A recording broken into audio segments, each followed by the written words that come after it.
Pode pegar isso aí, que isso é um corte, hein? Vai lá pro canal Cortes do Virou esse aí. Pode escrever, que isso é importante mesmo, porque é uma dor que as mulheres têm, mesmo muito grande, o homem também tem. Para as mulheres que chegam para ajudar o marido na empresa, né, principalmente na estética automotiva, fica meio perdida, o que eu vou fazer, o que eu vou fazer, tem duas coisas. Se ela é aluna nossa, é só ela assistir lá Operação, Gestão e Marketing, olhar o que o marido, naquele contexto ali, naquela metodologia de trabalho, não consegue fazer e fazer aquilo que o marido não consegue fazer, pela função dele. A mulher que não é aluna nossa, mas chegou querendo ajudar o marido, a mulher ela tem habilidades naturais dela. Organização, ela sabe conversar, ela sabe cuidar do ambiente, ela sabe cuidar até do próprio marido, né, que não sabe nem cuidar dele mesmo. Vai ali onde o marido dela não está conseguindo fazer, não consegue fazer gestão, não consegue fazer o marketing, não consegue pagar boleto, não consegue atender cliente. Ou não consegue limpar o interior bem. Não consegue limpar o interior bem. Vai aonde o marido não está conseguindo fazer aquilo ali, porque a função dele, quando o cara é dono, ele tem as funções da empresa. Então, vai aonde o marido não está conseguindo exercer aquela função, porque a função dele está exigindo demais, e vai fazendo essas coisas que são importantes para a empresa e a gente ignora. Como a Maria falou, dobrar uma microfibra, organizar o ambiente, limpar o ambiente, enfim. Então, faz aquilo que o marido não está conseguindo fazer. Quando ela chegar, ela vai ver uma empresa completamente desorganizada, principalmente depois que ela chega num negócio que já existe, que foi o caso da Maria. Dá uma organizada no básico ali bem feito. Faz aquele básico bem feito ali, tampa os buracos que existem ali, porque o marido não estava conseguindo fazer. Depois que tiver tudo redondinho ali, ela vai começar com frieza, entender a dinâmica do negócio e falar onde que a empresa mais precisa de mim. Porque ela não vai conseguir ficar a vida inteira fazendo tudo isso. Então, ela vai lá naquele lugar onde ela mais precisava, o cara mais precisa, sei lá, a gestão, fazer um marketing, postar. E aí ela começa a focar ali. Mas você aceitou de boa? Cara, Porque eu tenho certeza que tem muita mulher que pergunta pra você o que ela faz, o que não faz. E às vezes vai querer ajudar o cara na estética. Às vezes o cara, por orgulho, sei lá, por que motivo...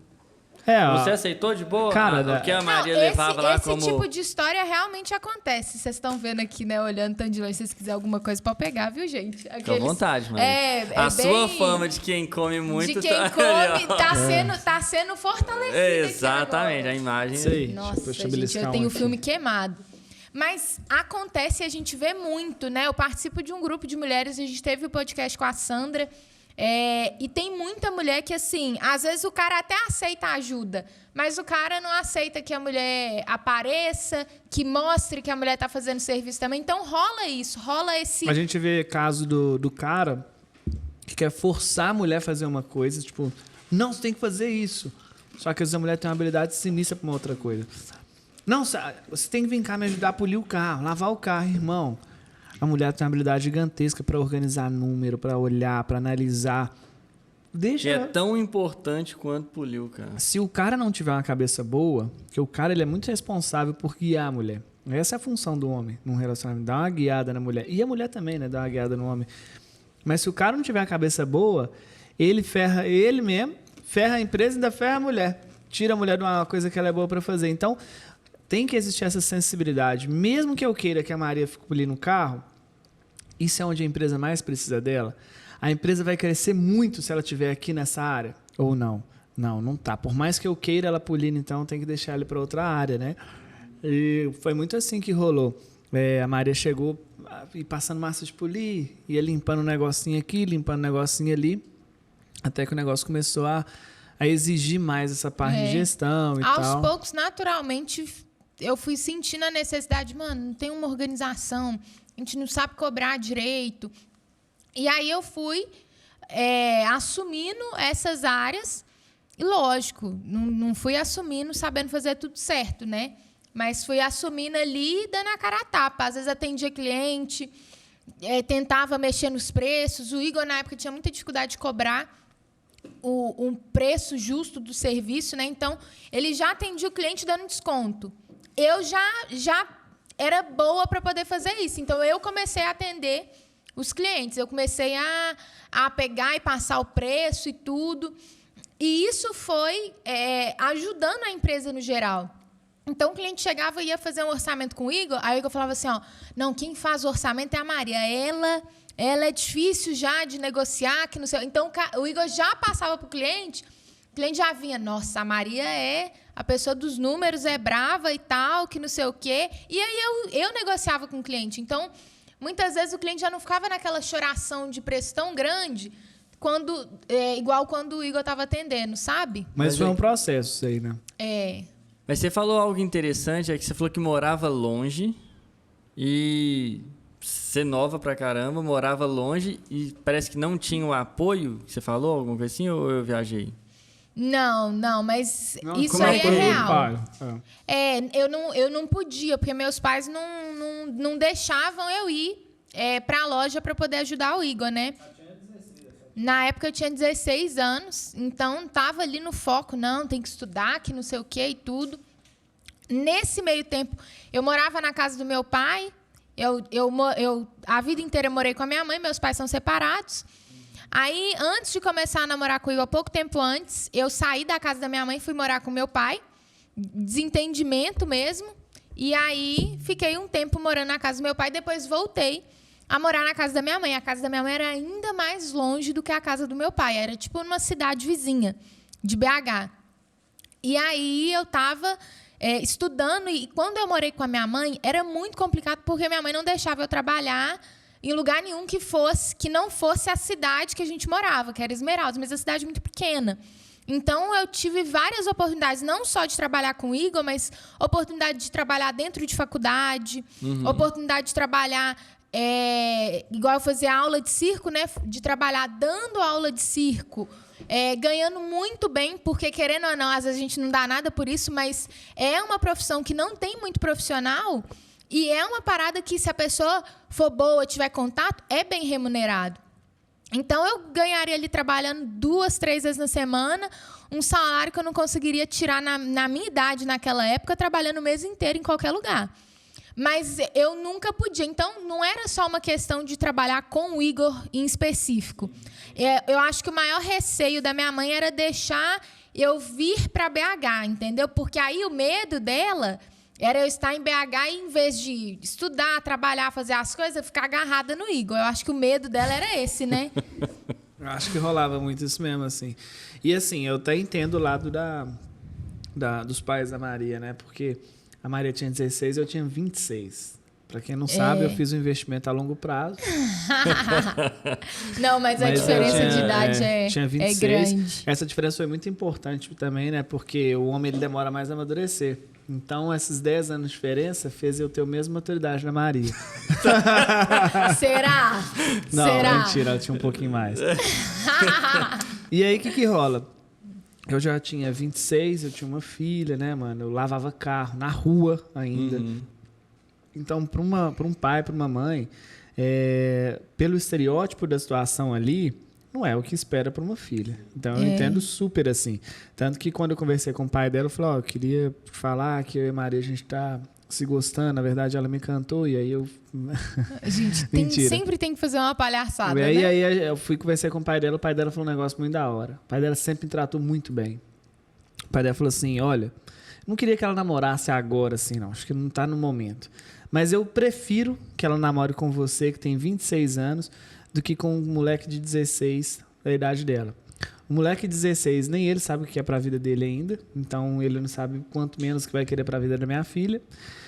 E você, qualquer coisa que você fizer com ela, eu posso cobrar de você de homem para homem, não de homem para menino. Então, aquilo ali foi muito da hora que ele falou. Foi uma conversa muito rápida. Diferenciado. Você sempre via que, deu assim, moral. Diferente da família da minha mãe, a família da minha mãe é assim, não. Nascer pobre é destino, mas você morrer pobre, você casar com pobre, é burrice. Então, todo mundo... Gente, o povo da minha família é desse nível mesmo.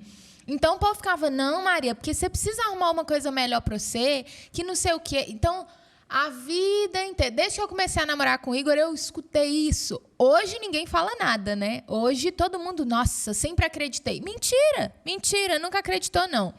Mas... Tem algumas pessoas assim que deu moral, né? A gente não precisa citar o nome de quem deu e quem não deu, mas... Não, mas a grande maioria foi, assim, uma pessoa que eu fiquei impressionada que, como eu cresci um pouco mais separado do meu pai, não tive muito contato, tive mais contato quando eu morei na casa dele, mas foi tipo assim, independente de tudo, independente de qualquer coisa, porque realmente, você, Matheus, você é pai, mano, você tem uma filha. Lógico que você, como pai, vai querer uma coisa, uma pessoa boa para sua filha, uma pessoa assim, que tem uma perspectiva de futuro e tal. Mas, independente de tudo isso, que também passou pela cabeça do meu pai, ele falou isso aí. Então, assim, desde o começo, meu pai foi uma pessoa que sempre, apesar de tudo, deu muita moral pra gente, sabe? E, assim, tem até uma coisa que a gente fala muito, né? Que a gente, quando conseguiu cobrar um valor um pouco mais caro pelo serviço, a gente fala que existe o valor pago e o valor percebido. A pessoa só paga...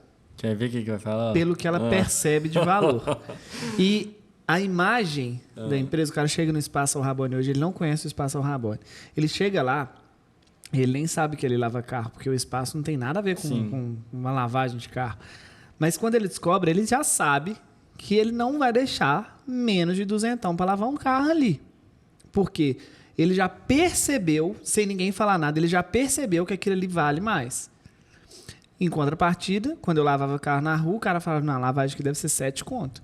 Porque ele percebia, olha só, a mesma empresa, o mesmo nome, a mesma pessoa, e a percepção é diferente por causa da imagem. Então, a imagem que eu gerava naquela época era uma imagem de 7 conto. Não era pena que a gente não vai pedir para pôr uma foto. Não, se quiser... Não, mas quem for no Instagram e rolar lá pra baixo... vai lá no Instagram lá embaixo lá que vocês vão ver. Tem um vídeo eu falando, oi, meu nome é Igor de Moraes, eu sou fundador da... Eu sou, como é que é? Não sei o quê. Fundador da Al Rabone, mano. Tipo, cheio de... Tá ligado? Né? Era uns trem esquisitos. Mas assim, então eu super entendo, assim. Eu acho que algumas coisas que talvez a Maria, até para preservar a família dela, nunca ficou citando o nome de quem fala ou não fala as coisas. Eu também nunca tive interesse em saber, porque... Essa mesma coisa que aconteceu com a família dela também teve da parte da minha família, dos meus amigos, né? Umas brincadeirinhas, os comentários. Então, isso é normal. E hoje, quem começa a lavar carro sempre foi uma profissão extra. Tipo assim, ó, vou fazer isso de forma extra, ou eu não tenho oportunidade, eu vou ficar lavando o carro aqui até isso. Era a última opção da pessoa. Sempre foi muito mal visto, isso, né? Na real. E sempre... hoje, cara, esse movimento da estética automotiva tá mudando a opinião disso. Hoje eu conheço várias pessoas que têm estética automotiva que recebe mais do que o pai e a mãe junto, né? Então, trabalha aí, ganha mais que engenheiro formado, que atua. Advogado e tal. Então, a percepção mudou, né? A gente tá... Claro, Al Rabone, mas junto com todo esse movimento de todas as pessoas, influenciadores, profissionais, pessoas que estão entrando nesse mercado, a gente tem mudado a visão disso. Mas naquela época não era assim, né? Na época que a gente entrou, é pouco tempo atrás, mas ainda existia esse preconceito. Então eu entendo o que eu acho que aconteceu, tanto da parte da minha família, dos meus amigos, como da dela, é a pessoa, a língua é o chicote do corpo. Eu posso ter uma opinião sobre você, e eu e a Maria Luísa, a gente sempre fala muito isso. Mais um corte, esse é pro Rios. Já vai pegando, editor. Já. Assim como no negócio, o que a gente fala também é assim. O segredo não é o que a gente faz ou o que a gente fala. É como a gente fala. Eu posso chegar pra você e falar assim, Matheus, mano, bom dia. Ou eu posso chegar pra você e falar assim, bom dia. Mano, eu mudo o seu dia... Não pelo que eu falei, mas como eu falei. E eu acho que o que mais incomodou a Maria Luísa e a gente foi a pessoa, ela pode pensar o que ela quiser, mas a gente tem que tomar cuidado em como a gente fala, sabe? Não é nem o que a gente fala, mas como a gente fala. E as abordagens que foram feitas com a Maria Luísa, acho que hoje, né, é o que ela falou, né? As pessoas falam, acredito, mas a gente talvez até acreditaria nisso se tivesse falado de um jeito diferente, né?